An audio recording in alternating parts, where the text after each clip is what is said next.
Amagada entre pins i oliveres, al cim de l'anomenat Puig de ses Coves d'en Galileu, es troba l'oratori de Crist Rei de Sauva.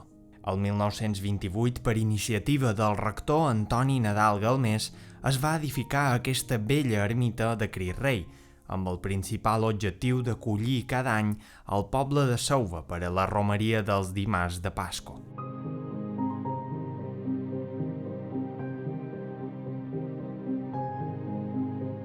L'ermita de Crist Rei de Sauva, el seu nom mateix ja mos ho diu, és una ermita moderna, perquè el papa mateix va posar i establir aquesta festa de Crist Rei en els anys 20 del segle XX. En els anys 20 del segle XX també va passar una cosa singular, perquè a la vila de Sauva, des d'antic, des dels temps medievals, sempre havia tingut la seva festa de Pasqua, el seu pan caritat, la tercera festa de Pasqua, com és a dins tots els pobles de Mallorca. I aquesta festa era a l'ermita de Santa Llucia, una ermita medieval que està dins aquest terme, que ja és coneguda des de temps molt antics, i que en aquesta ermita anava tota la gent de tota l'extensa extensió del districte de Sauva, anaven allà a fer la festa de Pasqua, el pan caritat.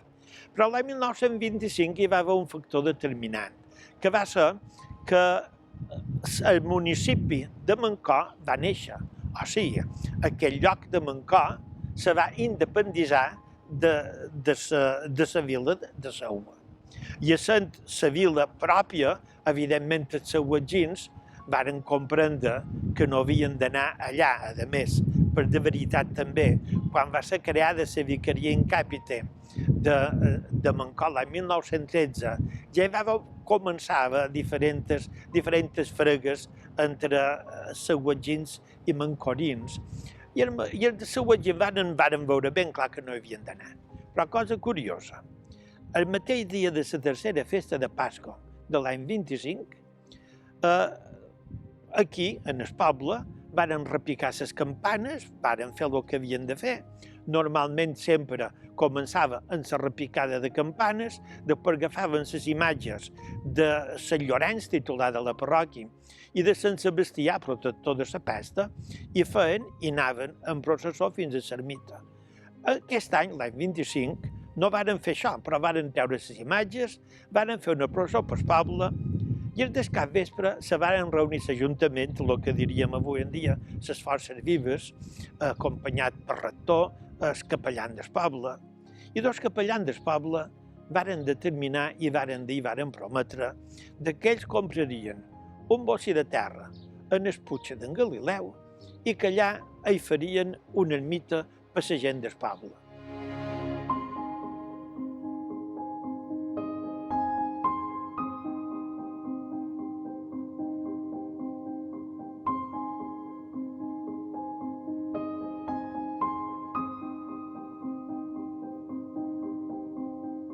L'ermita fou aixecada sobre les murades d'un antic poble talaiòtic, murades que encara es conserven avui en dia a uns 60 metres de l'ermita i són declarats bé d'interès cultural l'any 1966.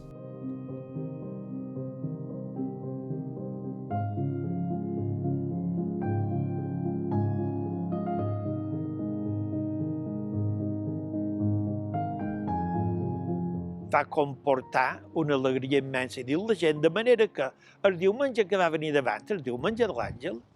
tots els picapreders del poble, qui feien feina amb aquest ordre, se varen reunir, se varen replegar i varen fer el camí per arribar fins en el lloc assenyalat per construir l'ermita. I amb untes i no res varen construir aquesta ermita, que aquí tenim la maqueta, com havien de fer, una església tota solera, presidida, evidentment, per Sant Llorenç, que era el titular de la parròquia, dedicada a Crist Rei, perquè en aquell moment era una festa de Crist Rei que tota l'església estava envoltant d'aquesta nova vocació que se feia. En el frontal del portal major hi havia d'haver les dues imatges que duen en processó, evidentment, construïdes també en pedra, Sant Llorenç i Sant Sebastià, i damunt el timpà del portal major, Sant Llorenç, que donava la benvinguda a tots els seus fills de la seva parròquia.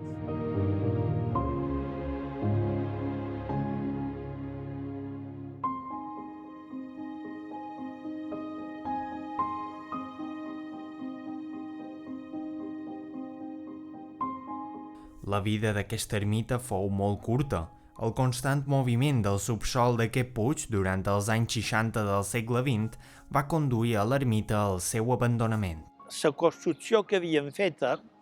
va tenir el problema dels fonaments. Com que baix estava buit degut a les mines, el fonament que hi posaren no va ser suficient per poder aguantar la construcció i va començar a amenaçar ruïna, i això va provocar que se començés a destruir, se començés a llevar tots els elements que havien posat, i en el mateix moment varen partir per ja fer un plànols nous amb una base ja més diferent, ja més segura, per poder-hi assentar aquest desig que el poble tenia de fer aquesta ermita per poder fer el seu pa en caritat i per poder viure aquesta germanor. Els capellans que varen veure aquesta necessitat i que se varen comprar aquestes terres. El rector, que era un home de Manacor, un bon rector, que el poble sempre ha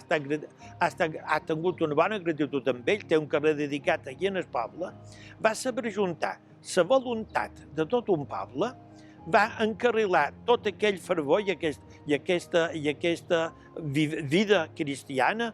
i religiositat popular, la va saber encarrilar i la va dur aquí. El bo del cas és que també, així com varen començar a fer-la en tota delicadesa per conservar ja el material que s'havien fet, com eren les imatges, tot aquest assumpte, tot d'una varen partir per fer una reconstrucció. Ara bé, la reconstrucció ha quedat plasmada aquí damunt d'aquests papers que tenim aquí, diferents projectes que s'han anat materialitzant, s'han anat fent, però clar, també ja són uns altres moments històrics, unes altres situacions. Avui en dia la gent se mou amb molt més facilitat i aquella cosa tan casolana com era la nostra ermita, el nostre puig, la nostra festa, la gent ho va compartint en totes les pancaritats que se fan arreu de tot Mallorca i allà van perfectament els seus guatgins també posar-hi. Ara podem veure l'ermita, aquesta maqueta que se va fer ja en aquell mateix moment, que la parròquia ha guardat amb tota fidelitat, aposta la tenim aquí, com també alguns plànols que aquí veurem com se va fer amb tot carinyo, amb un carinyo i amb una tendresa que tots els papers respiren i ho mostren, perquè de fet el poble ho volia i l'autoritat que hi havia, tant a la Casa de la Vila com a la parròquia, varen saber ajuntar la voluntat d'un poble per dur-lo en aquest desig de l'ermita de Jesucrist Rei de Selva.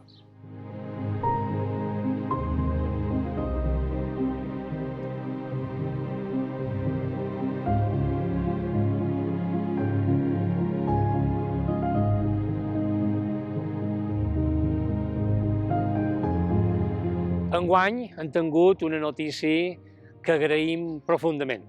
Les netes de don Jaume Lledó i Ferragut, fill il·lustre del nostre poble, historiador i cercador de la història, i que va catalogar més de 32 arxius de la postguerra,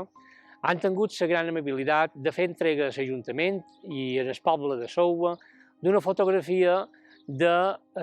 l'oratori de Crist Rei erigit. Fins ara no havien trobat cap fotografia. Ara l'han trobada, gràcies a les netes de don Jaume Lledó i Ferragut. Aquí en teniu una mostra de la mateixa i en puny i lletra de don Jaume Lledó, que també té una petita ressenya al revés de la fotografia. La fotografia mostra la situació de l'oratori que s'està desmuntant degut a les ruïnes i els crulls que provocaven també les mines que han al subsòl, i per aquest motiu és l'única imatge que